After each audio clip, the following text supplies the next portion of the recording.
que ceux qui n'ont jamais manqué de confiance en eux dans leur couple me jettent la première pierre. J'avoue, j'ai eu des moments de doute, des doutes sur ma capacité à plaire, à intéresser une personne au point que cette personne veuille bien rester avec moi. Mais ça, c'était avant. Heureusement qu'avec le temps, on se bonifie. Par contre, je vois qu'il y a encore de nombreuses personnes, de nombreux compagnons, conjointes qui manquent encore de confiance en eux. Pourquoi? C'est si triste. À l'intérieur de leur couple, certaines personnes souffrent de mésestime ou de sous-estime de leur propre personne. D'où ça vient? J'ai ma petite idée. En Afrique chez nous, le mariage, la vie de couple est une jauge de notre réussite sociale. Tant qu'on n'est pas marié ou tant qu'on n'a pas pu retenir quelqu'un avec nous dans une maison, dans un foyer, dans une vie de couple, on n'a pas réussi notre vie parce qu'on est simplement considéré qu'à travers l'autre.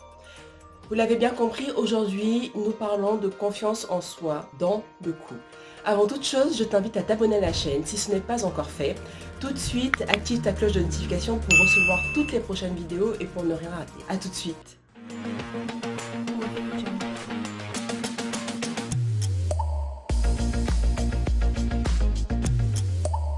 Bienvenue sur Africanité, la chaîne où l'on parle africanité, société, culture, histoire, tous les sujets qui nous concernent. Avant toute chose, je t'invite à télécharger l'e-book que j'ai écrit sur les différentes idées reçues qui pèsent sur l'Afrique. Télécharge-le, lis-le, prends-en conscience. Aujourd'hui, nous parlons de la confiance en soi. Je vais vous parler plutôt d'une histoire que j'avais eue dans ma jeune vie, d'adolescente, de jeune femme en construction et qui avait été à peu près difficile, il faut le dire. Mais petit disclaimer, ce que j'ai vécu n'était pas forcément la faute du garçon avec qui j'étais. Pas du tout. Il s'agissait d'un manque de confiance en moi qui a été totalement dévastateur pour moi. Peut-être pour notre histoire, peut-être pour lui, j'en sais pas grand chose. Mais ce que je peux dire, c'est que je dis merci à cette personne parce que cette personne m'a aidé à être la femme que je suis aujourd'hui.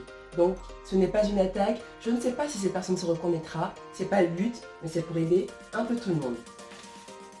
Déjà, j'estimais que la personne avec qui j'étais était tellement bien, tellement appréciable, tellement intelligente, belle, tout ce qu'on veut, que c'est moi qui avais de la chance d'être avec lui et pas le contraire. J'étais persuadée que être avec lui était vraiment une opportunité auprès de laquelle je ne pouvais pas passer. Il fallait forcément que je saute là-dessus parce que l'autre était forcément mieux que moi. Je ne sais pas pourquoi je le pensais, mais c'était comme ça. J'étais persuadée qu'un moment viendrait où il se lasserait de moi et il partirait. Et donc, du manque de confiance, on passe à une peur bleue de l'abandon. Et petit à petit, tous ces sentiments grandissent, grandissent, grandissent. Et je me sens plus belle, je me sens totalement inintéressante. Je trouve que toutes les femmes autour de moi sont plus belles que je n'ai jamais été. Petit à petit, je commence à même être un tout petit peu jalouse de ses potes à lui, car ils ont plus d'intérêt à ses yeux. Ils arrivent à trouver des situations, des conversations qui le maintiennent en éveil, et j'avais l'impression que ce n'était pas mon cas. Résultat, au quotidien, de plus en plus d'histoires, de prises de tête. Je me fais des films dans ma tête, je l'imagine en train de me tromper, j'imagine des scénarios totalement délirants qui n'ont ni queue ni tête, mais juste parce que je n'ai pas confiance en moi. Il avait certes certains aspects de sa personnalité qui étaient critiquables, il ne me mettait pas forcément à l'aise dans notre relation, mais en même temps, il n'était pas payé pour, c'était pas son rôle. Le problème venait de moi. Et c'est à ce moment-là que je comprends très vite que je ne peux pas continuer dans cette situation. Je ne peux pas continuer à être dans cette situation du faible, de celui qui a toujours besoin de l'autre pour avancer, la position de la personne qui, sans l'autre, n'est rien. Je me dis alors que c'est moi qui lui ai permis de me traiter de la sorte et de me mettre dans cette condition de dépendance en fait. C'est moi, c'est pas l'autre. Alors, je suis sortie de ça, mais comment? Il faut savoir que dans les yeux de la personne qui est avec une personne ou un homme ou une femme qui est en manque de confiance en elle-même, on voit une personne faible, dépendante, indigne d'intérêt, sans caractère, une marionnette, voilà.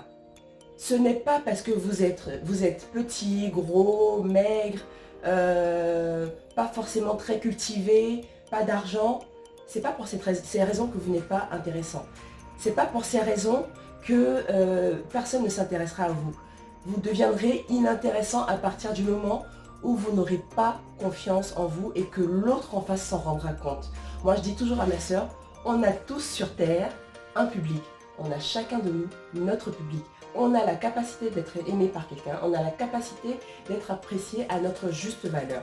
Donc, reprenez confiance en vous et vous verrez que tout de suite autour de vous, vous rayonnerez et que vous enverrez des vibrations positives et non ce sentiment-là que vous avez et que vous maintenez et que vous enrichissez, que vous nourrissez au fil du temps, comme quoi vous êtes inintéressant, vous n'êtes pas digne d'intérêt et plein de choses de ce genre. Heureusement que ça m'a pas pris énormément de temps à m'en rendre compte. La situation avec cette personne, l'histoire que j'ai vécue avec cette personne m'a permis de reconsidérer ma propre personne et ma propre vision du couple. Aujourd'hui, Dieu merci, je vis une vie de couple épanouie, je suis avec un homme qui me respecte et que je respecte énormément. Je suis avec un homme que j'aime énormément pour sa droiture, mais aussi pour sa considération d'autrui. Aujourd'hui, je dors les yeux fermés quand mon mari sort sans moi. Non pas parce que je suis persuadée qu'il ne me trompera pas du tout, mais juste parce que je suis confiante en moi et que je sais que je peux avoir confiance dans les décisions que je prends. Si jamais il arrivait à un moment que mon mari me trompe, je saurais que j'aurais la capacité interne de pouvoir prendre la décision qui s'impose à ce moment-là. Et ce sera ma décision à moi.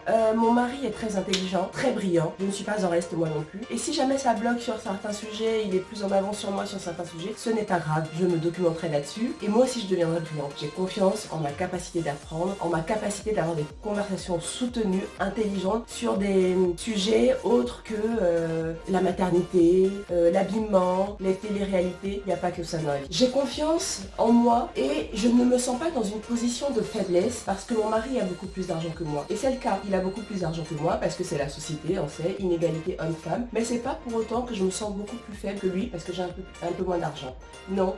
Si un jour mon mari décide de partir, j'aurai mes yeux pour pleurer, mais j'aurai aussi cette confiance en moi qui me dira, ok, tu n'as plus la même situation financière qu'avant, mais tu te battras pour faire autre chose de tes mains, de ton cerveau, même s'il faut que tu ailles faire des choses que tu n'as jamais fait. On ne parle pas de choses déviantes, pas du tout. On parle de petits boulots, aller à la plonge, même si j'ai un parcours de cadre, d'intellectuel, mais à partir du moment où j'aurai besoin d'argent, je sais ce dont je suis capable pour m'en sortir. Bref, les amis, ne nous méprenons pas. Je ne cherche pas les bagarres dans le couple. Non, moi je pars du principe que la confiance qu'on peut avoir en sa propre personne apporte stabilité, paisibilité et paix dans un couple. Aujourd'hui, j'ai une vie de couple qui me convient parfaitement car elle est stable, équilibrée et enrichissante. C'est parce que vous aurez confiance en vous que l'autre en face, votre amour, votre compagnon, votre femme, votre copine, vous respectera et vous appréciera à votre juste valeur. Alors, avant par contre de parler de comment faire pour sortir de ce cercle vicieux, ce serait pas mal qu'on s'intéresse aux raisons pour lesquelles tant de personnes en Afrique, comme vous et moi, avons ce problème-là de confiance en nous. Pourquoi on se réalise qu'à travers l'autre, qu'à travers son compagnon, qu'à travers sa femme. En Afrique, nous souffrons de pression sociale vis-à-vis de nos us et coutumes. Il y a deux forces principales qui s'appuient, qui nous étouffent. Il y a d'abord la conformité, ce qui est censé être normal, classique, ce qui est censé être répandu au sein de toutes les familles, la conformité dans un premier temps. Et la deuxième chose, c'est la dépendance, le sentiment de dépendance qu'on a vis-à-vis du groupe social auquel on appartient. Par peur d'être rejeté, d'être sorti de ce groupe, on se conforme à certaines règles qui sont le mariage, avoir un enfant, apparaître dans des vêtements super beaux, dans un beau bazin, quand il y aura un baptême, apparaître dans la plus belle robe de soirée quand il y aura un mariage. C'est tout ça, c'est toutes ces pressions-là qui font de nous des personnes soumises à notre système social africain. Maintenant qu'on en a conscience, ce serait bien de voir comment s'en sortir. Alors clairement, là je vais revenir tout en arrière. Et c'est un point, je pense, qui va plaire aux personnes qui croient en Dieu, par exemple. Il y a une belle phrase qu'on aime sortir partout, surtout lors des mariages. Alors on dit que, je sais plus dans la Bible qui a dit, tu tu quitteras tes parents pour t'attacher à ton homme ou ta femme. Alors je suis d'accord, moi je suis totalement épanouie avec mon mari. Je suis pour qu'on soit ensemble attachés, mais moi j'ai ma clé de secours. Il n'y a pas de raison qu'on soit liés comme ça et qu'on ne puisse plus voir avec nos propres yeux, voir ce qui va moins bien. Je ne suis pas d'accord. Donc ok, vous êtes en couple, vous êtes mariés, vous êtes des compagnons de longue date, vous êtes ensemble, mais gardez votre propre indépendance. Mais à côté de ça, moi je dis, je suis une mère aujourd'hui, je vois le sacrifice que c'est que d'être mère.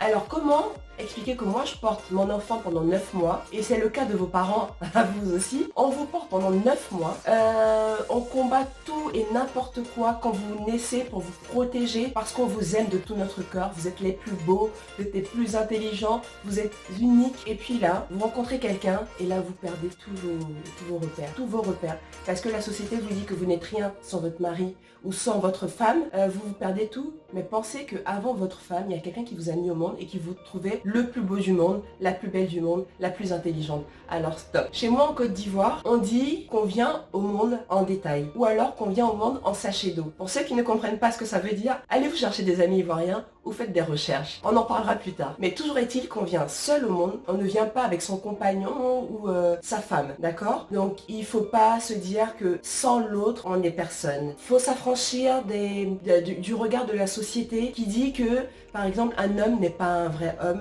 tant qu'il n'est pas marié, tant qu'il n'a pas eu d'enfant, tant que... Parce que quand un homme n'est pas marié, les pauvres, moi, ils me font un peu pitié, les hommes en Afrique, hein, parce qu'il y a un tel poids sur eux, le fameux chef de famille qui doit tout assumer, la maison, la nourriture, les vêtements de sa femme, les apparences à l'extérieur, et puis en fait, il doit avoir aussi des maîtresses pour montrer qu'il est capable d'entretenir des femmes. C'est pour les hommes. Pour les femmes, déjà, dès que tu nais, ah, j'espère qu'elle trouvera un homme qui soit digne d'elle. Première chose, on ne te voit qu'à travers les yeux d'un homme. Mais en plus, quand tu te maries, il faut absolument que tu arrives à faire un enfant, parce que sinon, tu es une femme ratée, et surtout, tu as raté ton mariage. Parce qu'une femme est obligée d'avoir un enfant. Si tu n'es pas avec un homme ou une femme, ça veut dire que tu n'as pas eu la capacité d'attraper cet homme ou cette femme. Totalement débile. On n'est pas ici en matière de chasse. On n'attrape pas un homme, on n'attrape pas une femme. Si un homme ou une femme veut te quitter parce qu'il ne t'aime plus ou pour toute autre raison, il va le faire. C'est pas toi qui l'empêchera de le faire. Il faut réfléchir un peu et sortir de ce fantasme qui dit bon, moi je suis une bonne femme, je sais comment attraper mon homme, ou mon homme, je suis un homme, je sais comment attraper ma femme. Vous n'attrapez personne, on n'est pas dans la chasse. Pour continuer à cultiver sa confiance en soi, il faut penser à avoir une vie en dehors de sa femme et de son époux ou de son époux. Mon mari aujourd'hui, il peut s'accorder des moments de détente avec ses amis, c'est pas grave. J'ai envie même de dire que c'est très bien. Parce que avoir une vie en dehors de la personne avec qui on vit au quotidien stimule nos corps, nos personnes sur le plan intellectuel, psychologique. On voit autre chose, on expérimente autre chose. Ce n'est pas manquer de fidélité à son mari ou à sa femme, pas du tout. C'est continuer de vivre, parce que en dehors de son époux, en dehors de son couple, en dehors de sa femme, qu'est-ce qu'on est de façon individuelle? Qu'est-ce qu'on est? On n'existe pas. C'est vraiment le constat que je me fais de nos sociétés africaines aujourd'hui. Il faut qu'on essaie de s'écarter de tout ce dictat, tous ces dictats dans nos sociétés, pour pouvoir s'épanouir en tant que personne, en tant qu'individu à part entière. Comme je disais, je ne suis pas pour la bagarre, je ne suis pas pour la révolte, je suis juste pour qu'on arrête d'invisibiliser l'individu sous le poids de nos cultures, tout simplement. Pour faire un couple, il y a deux personnes. Il y a un homme, une femme, ou deux hommes, ou deux femmes qui se rencontrent et qui forment un couple. Si chacun d'eux est instable sur le plan mental, psychologique, psychique, mais évidemment qu'ensemble, ça ne fonctionnera pas. Le couple, c'est top, le mariage, c'est bien, mais c'est aussi un travail de long cours, sur le long terme, qui permet à chacun de nous de tester ses limites, ses faiblesses, parce que oui, la confiance en soi, ce n'est pas juste de la fierté et puis aller chanter sur tous les toits toutes les capacités que l'on a, mais c'est aussi avoir conscience de ses limites. Ses limites de savoir ce qu'on peut accepter ou pas, savoir ce dont on est capable ou pas, et puis de remédier quand c'est nécessaire. Alors, la confiance en soi, je pense que c'est vraiment, c'est pas je pense, je suis convaincue que c'est la clé première de la bonne marche d'un couple. Une personne qui se sent illégitime ou en faiblesse par rapport à la personne avec qui elle est ne pourra jamais offrir le meilleur d'elle-même. On peut exister en dehors de ses enfants, on peut exister en dehors de son mari et pour autant être une femme bien. Il n'y a pas d'homme parfait, il n'y a pas de femme parfaite, il n'y a pas d'être humain parfait. La belle image de la bonne femme africaine, le chef de famille ultime qu'on doit respecter en se prosternant, c'est fini. C'était valable il y a quelques années parce qu'on vivait dans une société qui était celle-là à une époque donnée, mais aujourd'hui, l'Afrique aussi subit de réelles mutations socio-culturelles qui fait qu'aujourd'hui, un homme travaille, mais sa femme également travaille. Sa femme subvient aux besoins de la maison. Là où avant, la femme était cantonnée aux tâches ménagères, mais aujourd'hui, c'est plus le cas.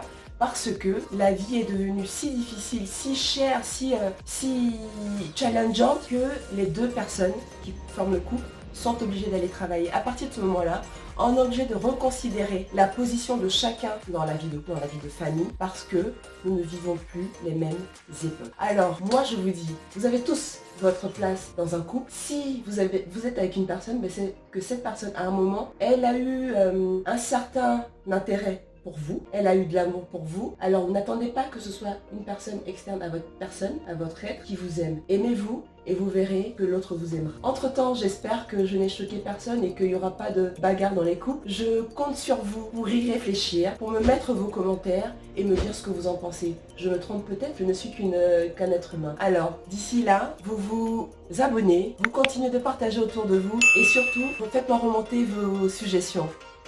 À très bientôt.